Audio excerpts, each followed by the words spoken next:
Hi, I'm Carrie with eatonadime.com, and today we're gonna make a fun twist to beef stew. If you want the link for the full recipe, I have that in the description. It's Mexican beef stew, friends, and it's a good one.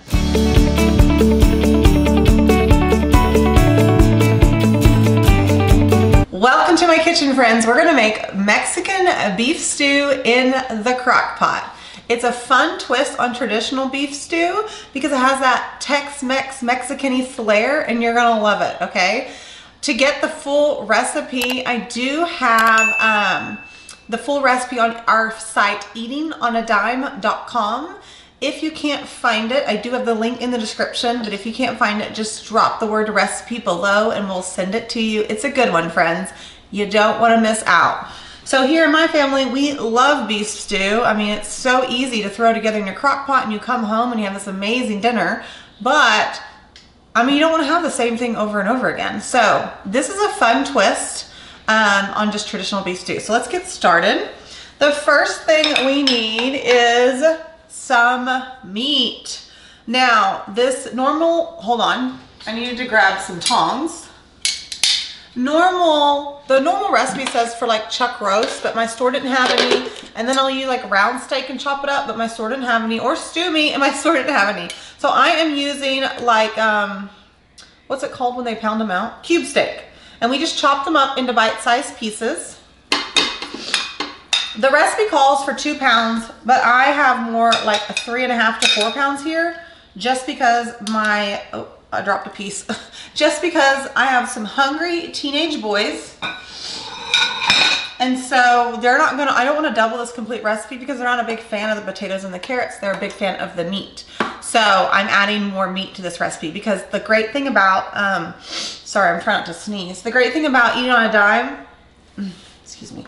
The great thing about eating on a dime recipes is they're very versatile. So if you need to do less meat, you can. If you cannot find any meat right now, because I know it's kind of difficult, chicken and pork would be great in this recipe as well. So now we're gonna do some minced garlic. I forgot my measuring spoons. Basically just a hot mess express today. You could mince your own garlic if you want to. I'm just doing pre-minced garlic. We're gonna throw that in there. Oh, you could brown your meat ahead of time if you want to, but I'm feeling awfully lazy today. We're gonna throw in 2 cans of Rotel. So Rotel are just simply diced tomatoes with green chilies. So if you can't find this in your area, you could throw in a can of diced tomatoes and a can of green chilies, or you could substitute it with like a cup of salsa. Just like a regular red salsa from your fridge would be a good substitute as well. Oh my goodness. I need to get me like,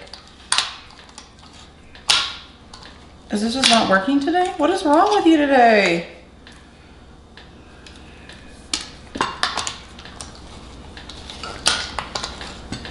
It keeps undoing. I've never had this happen. Did it break? It feels like it broke. Yeah, something's wrong with it. Let's see if I have another one. I'm gonna come back to this. You know, they just don't make can openers like they used to. Okay, I'll look at that in a minute and see if I can get it to work. So we're gonna throw in some diced onions. I already diced them so I don't cry on the video. And then some red potatoes. I just wash them ahead of time, and then we're gonna, you know, kind of normally quarter them, but these are pretty big. So I want them more bite-sized. We're gonna throw those in. What do you guys like to serve with your stew? Let me know below.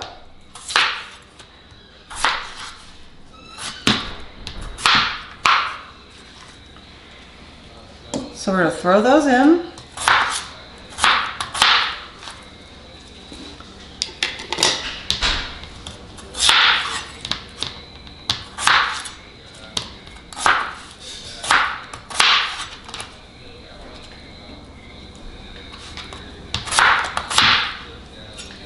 Okay, then we need 3 carrots.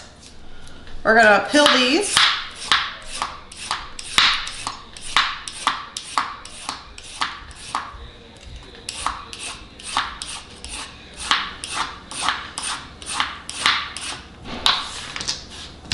Honestly, you don't even have to peel them if you don't want to. You can just chop them up.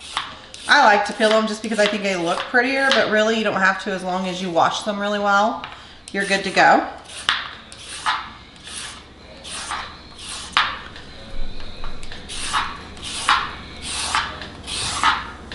Okay, let's move this out of the way. And we're just gonna chop these up again into kind of, you know, beef stew should be chunky. So you're not doing like a soup. Get those edges off. So you want them in pretty big pieces, but not too big because you want them to cook. Okay, I'm gonna throw those in. You could cut these in half as well on the bigger ones, just to make sure they're gonna cook all the way through.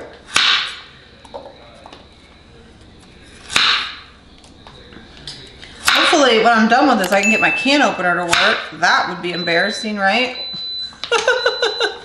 Hey, it's real life here, you know?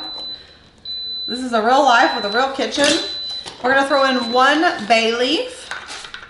Remember, you can grab the link in the description. If you can't find it, just say recipe below, or you can always go to our free website, eatingonadime.com, and you can just search Mexican beef stew. We're gonna do 2 tablespoons of taco seasoning. I'm gonna go ahead and up it to 3 since I have so much more meat. This is my homemade taco seasoning. I'll include a link for that as well. But you can always go to eatingonadime.com and search for it. I need to make another batch, obviously. I'm getting low here. Okay, we're gonna need some beef broth. Normally it calls for 2 cups, but I'm gonna add a little bit more just because of that extra meat. But you do you, boo. That's one of our favorite sayings here on Eating on a Dime and the Lazy Day Cooking Club. Okay. And last, all I need is these dang Rotel cans to open up. So, who thinks they can open up, right? Am I gonna be able to get them to open? Let me know below. Or give me ideas on how I can open them if my can opener didn't work. I thought I had another one, but I guess that one broke too, because this is the only one I have left. Okay, can I get it to work? Cross your fingers. Let's go.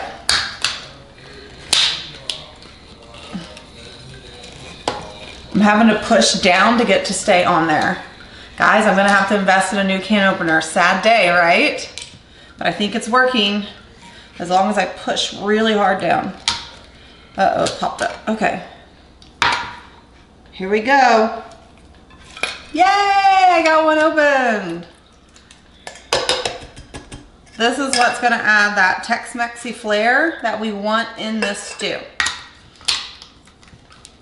Okay, here we go. Pushing down, putting all my weight on it. Ugh. Right? This one's mad at me. Let's see if I can just pry it open a little bit.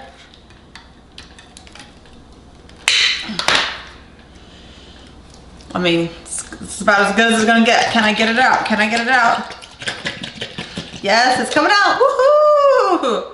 Okay, that's how simple it is. I'm gonna put the lid on. The hardest part was getting my cans open, thanks to my can opener. So we're gonna go to, dun, dun, dun, dun, dun. We're gonna slow cook this. Since it's later in the day for me, I'm gonna do high, but you could do low. So it's usually high. I'm gonna do about 4 to 5 hours just because I like my stews to cook a little bit longer, or low for like 8 to 10 hours. You can do 6 to 8, but I want that meat to like just fall apart when I'm taking a bite. If you don't like that, then don't cook it as long. But that's just how I like my stew. Now, the only thing we're gonna do to this stew is right before it's finished, we're gonna mix in a little bit of cold water and cornstarch, and we're gonna stir it in. And what that's gonna do is thicken the sauce in the stew. So instead of it just being runny and it falls off the vegetables and falls off the meat, when you do a thickening agent like cornstarch, it will help thicken this. And then that way, with every bite, you'll get all the delicious flavors of the actual sauce in the stew. So the hardest part now is just figuring out what to serve with my Mexican stew. So some options on eatingonadime.com would be our garlic bread, our stuffed cheesy bread, our cornbread, our jalapeno cheddar cornbread, and there's so many more. So just go to eatingonadime.com and you can find them all. Tell me this wasn't so easy. You need a peppered chef opener. This is a peppered chef opener, just so we're clear. And this is the second one that's broken on me, so. I need an electric can opener at this point. Being left-handed is exhausting when you're opening cans. I just needed to invest in an electric one. So if you got any recommendations, let me know. Okay, so back to our story. I think that's it, friends. Thanks so much for joining me. Remember, go to eatingonadime.com to get the full recipe, or just drop the word recipe below and we will send it to you. Thanks so much for joining me, and I cannot wait for you to make this in your kitchen. Bye, friends. And that's how easy it is to make Mexican beef stew. Don't forget to like and subscribe so you don't miss any more of our family-friendly recipes. And remember, the link is in the descriptions. I'll see you next time. Bye, friends.